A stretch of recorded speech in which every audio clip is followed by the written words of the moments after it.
Hello, everyone. Thank you again for joining us for Pastor Chat Live. And what a wonderful surprise. We have Carol joining us tonight.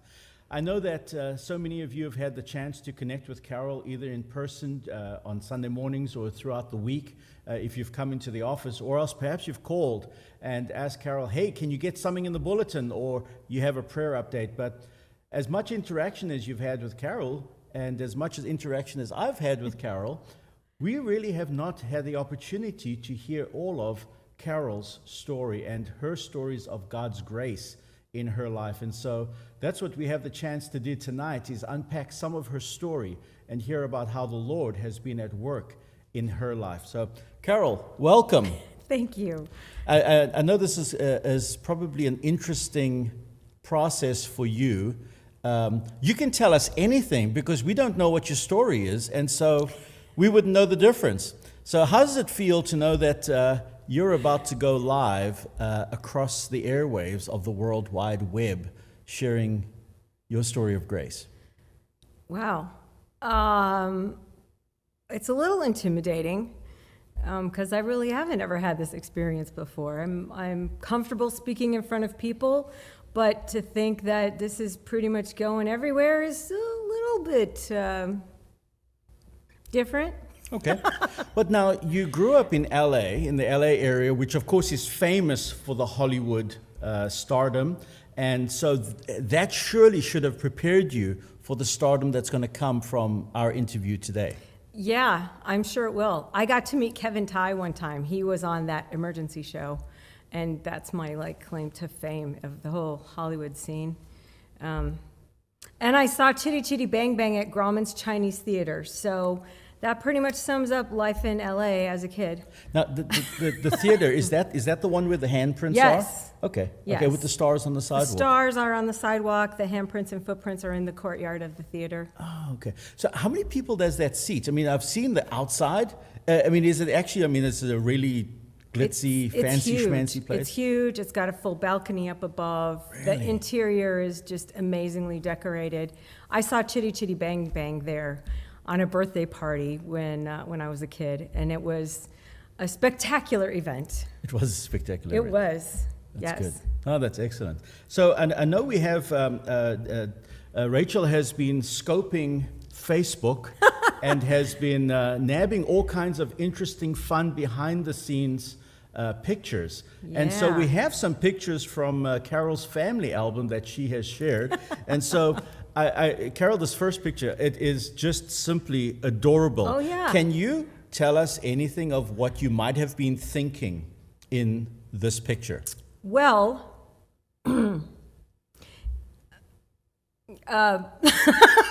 no, I'm not really sure. The second picture there it was a demonstration of my flexibility as a child. And actually, I was going to mention that picture next, since it's the next one. But just the fact that I'm guessing that has prepared you to be flexible in all circumstances, especially when it comes to time to picking up the phone at Grace. Yeah, it's true.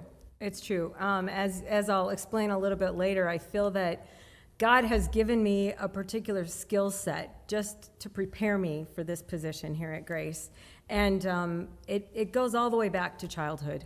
It does? Yeah. Oh, that's astounding. So tell us a little bit then about your family. I know we've got some family pictures here coming up next. Yeah.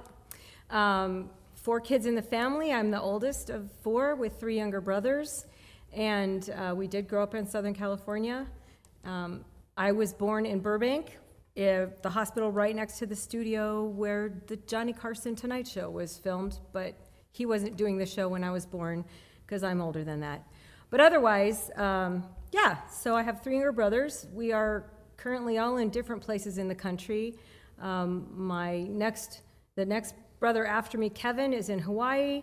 My middle brother, Tim, is still in Southern California near my parents. And my little brother, who's the biggest of the 3, is in the Minneapolis-St. Paul area with his family. So Tim, now he actually works at one of the studios. Yeah, Tim works at Universal Studios. Okay. He's a foreman. He started there with the HVAC, more not necessarily on the sets, but in the offices and buildings, and now he's a foreman. He's, I think, the only guy on his crew who actually had to go into work during COVID. So the rest of the guys got to not have to go in, but Tim was in, and so yeah. Now, with families spread around the country, I know you guys have a chance to connect from time to time, either via Zoom or through Facebook chat. What has the different responses been like as they've encountered COVID over this last year? Has their experience been very different to ours here in Wisconsin? I would say so. My parents are just starting, well, they started, I guess, having church outside. There's a patio, and they can do that out in California. Oftentimes, the weather allows for that. So they have not been meeting much inside their building, even still. I think they're just starting to do that. But they've been meeting outside. I don't know. Kevin is they're in Hawaii. They have a small church, so I don't know what they've been doing. I know that my son is in Rochester, Minnesota, and they have just started parking lot services. They have not met in their building at all. Wow. And that's just Minnesota right next door. So it has been a real varied response as far as COVID goes. Sure. And so I know your folks are still in Southern California, and the change for you coming from Southern California, was it a direct step to come to Wisconsin, or was there an intermediary? It was not a direct step. So I met my husband, Jeff, at college out in California. He grew up in the Newport Beach, Costa Mesa area, south of LA, near Disneyland, for those of you that are familiar with that area. And I grew up northwest of downtown LA in the San Fernando Valley area. I'm not quite a valley girl, but pretty close. I was a foothill girl. I see. But we both met at college in Thousand Oaks, which is a little further outside in Ventura County, further north of the Los Angeles area. And while I didn't know it when we first started dating, Jeff decided he was going to be a pastor. His father had been a pastor. He died on Jeff's 13th birthday from cancer. And it took Jeff a long time to actually answer that call that God placed on his life, because the last thing he wanted to do was to have anything to do with the Lord after he felt like he lost his dad. Wow. So he went into math and science, chemistry, those types of things. But then about his junior year of college, he finally gave up and said, okay, Lord, I'll do it. So he was a year ahead of me. He moved back to St. Paul, Minnesota to go to seminary. And then I followed a year later. I spent my senior year, the first half of my senior year, in Germany and Austria on a study abroad program. And then we got married in 1983 after I graduated, and then I joined him in Minnesota.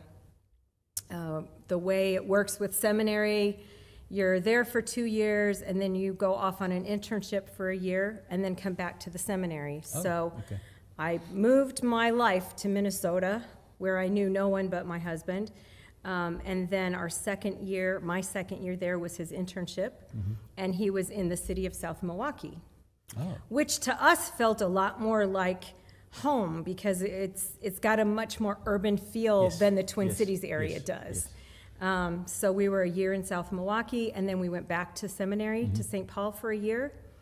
And following his graduation, we packed everything up and went to Germany for 3 years. He got a scholarship to study for language study, and since that had been my college major, I enrolled in classes too. So we were there for the summer, came back to St. Paul until he received a call in December. We were both working at the seminary bookstore. And sorry, what year was that? That was 1986. Okay. So he was called to 2 churches in southwestern Wisconsin, in Gays Mills and Soldiers Grove, both towns of about 625. Was ordained at his home church in California, and then we began serving there mid-December of 1986. In these 2 very small towns, that was a big change. I was glad that we had that time in the Twin Cities, because, as I said, that was it always felt to me like it was a big city with a small town feel. Sure. And so that kind of was what prepared us, I think, for those two little small towns. And there are huge blessings living in a small town. There are also some not so huge blessings living in a small town. Overall, though, I think it definitely is time that we look back on very fondly. Oh, that's excellent. So now, at what stage in your relationship then did your children come along? And I know we have. It's amazing to me when I see pictures of Erica, especially, as like, oh my gosh, this is Carol's daughter. And there's even times where I look at pictures of you when you're much younger and go, wait, hang on a sec, is that Erica? Or is that Carol? So tell us a little bit about your two children. Yeah, there's our favorite family photo there.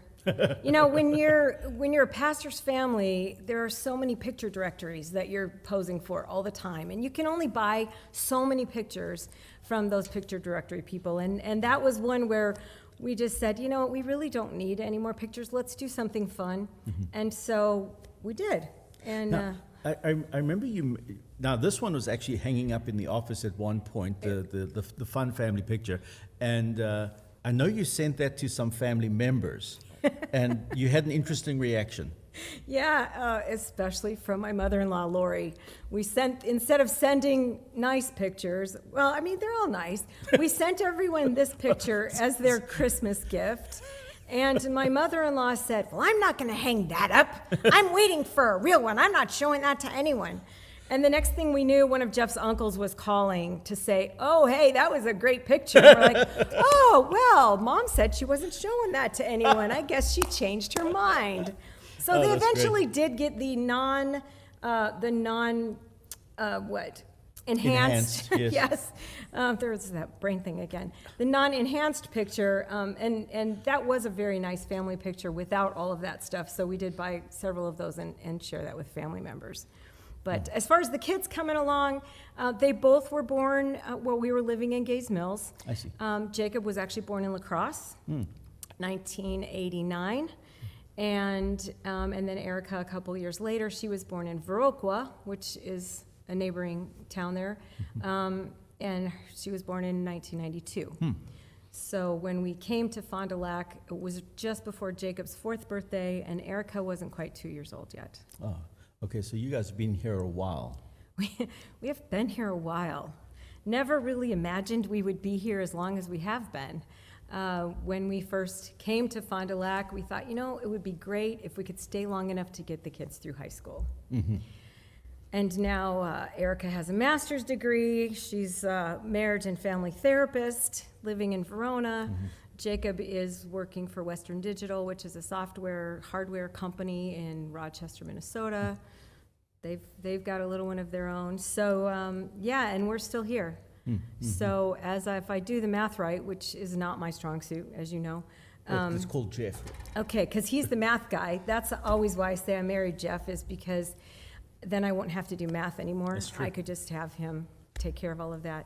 But yeah, so we got here in 1993, and so we're looking at 28 years this November, Okay, if now, I did the math right. Now we have an interesting picture here. Now this is somebody that calls you Banana. No, It's not Banana? no, it's not Banana. It's not Banana, okay. It's Nana. Oh, Nana. Nana, banana. Nana, okay. Banana. Nana, yes, that's Rebecca. Our granddaughter, she and I are birthday buddies. She was born on my birthday 4 years ago, and it's just a huge blessing in our lives.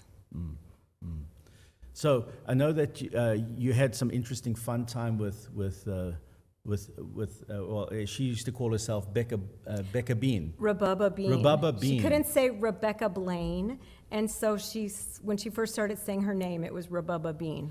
Okay, so does she still go by Rabubba Bean? Well, I call her Bubs. Okay. And I call her other things too, but Bubs Bubs has kind of stuck since then. And I know Erica calls her Bug, and she goes by Becca, Rebecca, all of those things. Rebecca Alea Blaine, Rebecca Awea Blaine.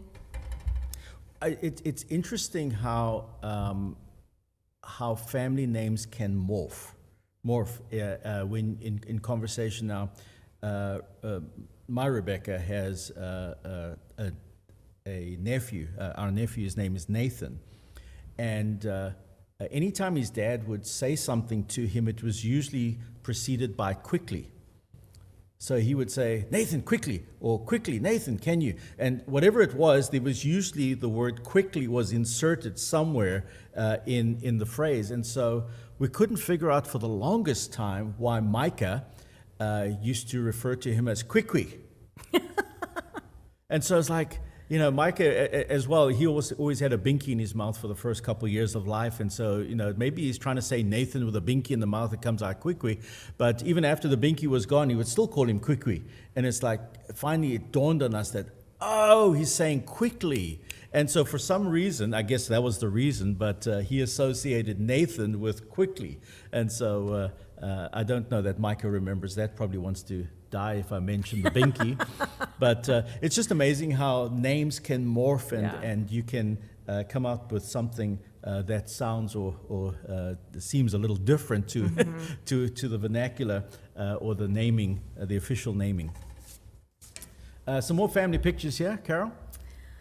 Yeah, I'm going to look down here because it's a little easier to see. So that one is Erica's wedding. Erica and Sean got married October of 2019. So right before we launched into COVID. So that's been a couple years already. And then the one next to that, that was from our vacation house rental last summer.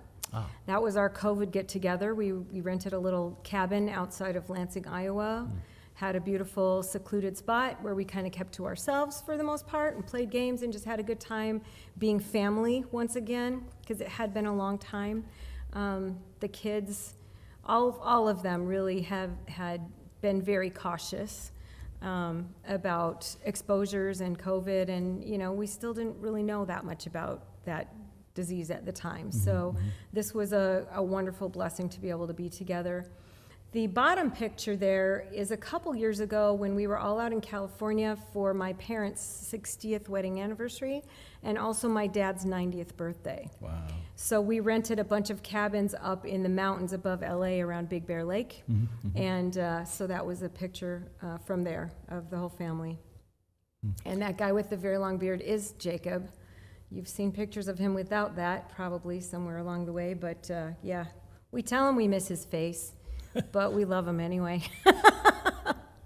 No, that's fantastic. At least, and you're not having to wear masks in any of those, so that's even more, it's a better thing. Obviously, Jeff is over at Ascension Lutheran over here on V, and you've been connected with Grace here for the last few years with us. How do you ever feel like you have to, I hate to use the word loyalties, you have to split your loyalties, but is it challenging at times to be working in one church and being connected in fellowship at another church? You know, I haven't found that really. Certainly there are times that I would love to be able to participate a little bit more here. But I think overall, this is a really good relationship, and it's a good balance. I lead a worship team over at Ascension. I have been involved in the past with some of the youth music groups, and early on, before we even were in the church building, you know, we were meeting at Tyson. We didn't really have a church building. We used to have Vacation Bible School in our garages of our little cul-de-sac. Really? The neighbors would clear out their garages, and we'd use a few of the neighbors' garages in our home. We called it God in the Garage. Perfect. And that was always a fun time. So I've been involved, you know, obviously as a pastor's wife, been involved in a lot of different areas. But coming here, I think has been a good thing for all of us. It gives me the opportunity to work in a ministry setting, to have a second church family who I love dearly. And I was, you know, with all of these festivities that have been going on with Barry's farewell, you know, I probably could speak to 80 to 90% of the church family by name. And that was a very deliberate thing on my part. I wanted to meet people. I wanted people to know me here. And so I do feel like Grace is part of my church family too. But the blessing is on a Sunday morning when I go to worship, I'm just the pastor's wife, and I don't want to make that, downplay that at all, but I'm not the administrative assistant. I'm not being bombarded by questions or needs, but I get a chance to worship on a Sunday morning, and so that's a really great blessing. And then I get to do things like I did a few weeks ago, where I can come over here and participate in the service, and that just is really enriching as well. Oh, that's excellent. You mentioned earlier, Carol, that there was a lot of challenge for Jeff. His dad passed when he was 13, and he was resistant to responding to what he knew to be the Lord's call on his life to enter into ministry. And one of the challenges we face in ministry is, I think many times we think, well, I'm doing God's will, and therefore everything's going to be great. And then we open up the scriptures and we see that the disciples, every one of them was martyred, except for, they tried to kill John, but he did not. And so I know that there are times there's this anticipation that everything is going to go smooth sailing. It's going to be a bed of roses, no thorns. All the thorns have been cleaned off.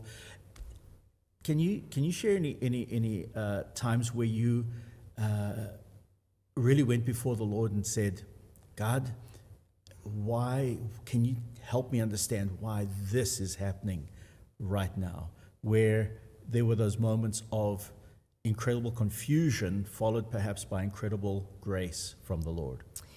Yeah, one incident in particular that I remember was when the kids were very small. We were at Gays Mills. It was Christmas Eve candlelight service, and I had this infant in my arms, and I had a 2 to 3 year old youngster who just wanted to participate. And I thought, it's Christmas Eve. It's about God's grace. And so I decided I was going to let him hold a candle. It had the little drip thing and everything, and I gave it to him, and I had Erica, and Jacob had the candle, and he started to walk up the aisle because Dad was up front. So he started to walk up the aisle, and I started to panic, but I've got Erica here, and thankfully somebody, if I remember correctly, because that's not all that clear anymore as the numbers get higher, somebody caught him, or I don't know, he may have made it all the way up front to Dad, I don't remember. But then I got a letter a day or two later that was just, I remember it as a scathing letter. I destroyed the letter because I had to, because I just couldn't. Well, and that's part of the story, I guess. But in this letter, it was, I'm irresponsible. I have my toddler son wrapped around my finger, and how dare I let him run up to the front? And it was so dangerous. And honestly, I got this letter. I was ready to leave. I'm like, honey, let's just go. We got to get out of here. I can't deal with this. And I'm thinking, especially in those small towns where you're needed so much, and even after we moved here, I felt like I spent a lot of time single parenting because of the demands of ministry.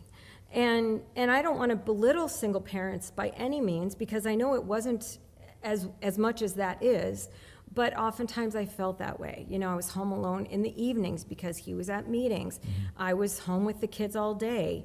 There wasn't a lot of time to take a break. And so here I was, infant in my arms, Christmas Eve, thinking it's, God's grace, and this happened. And I just was ready to leave town. And I just had this burning anger. And I finally had to come to a place.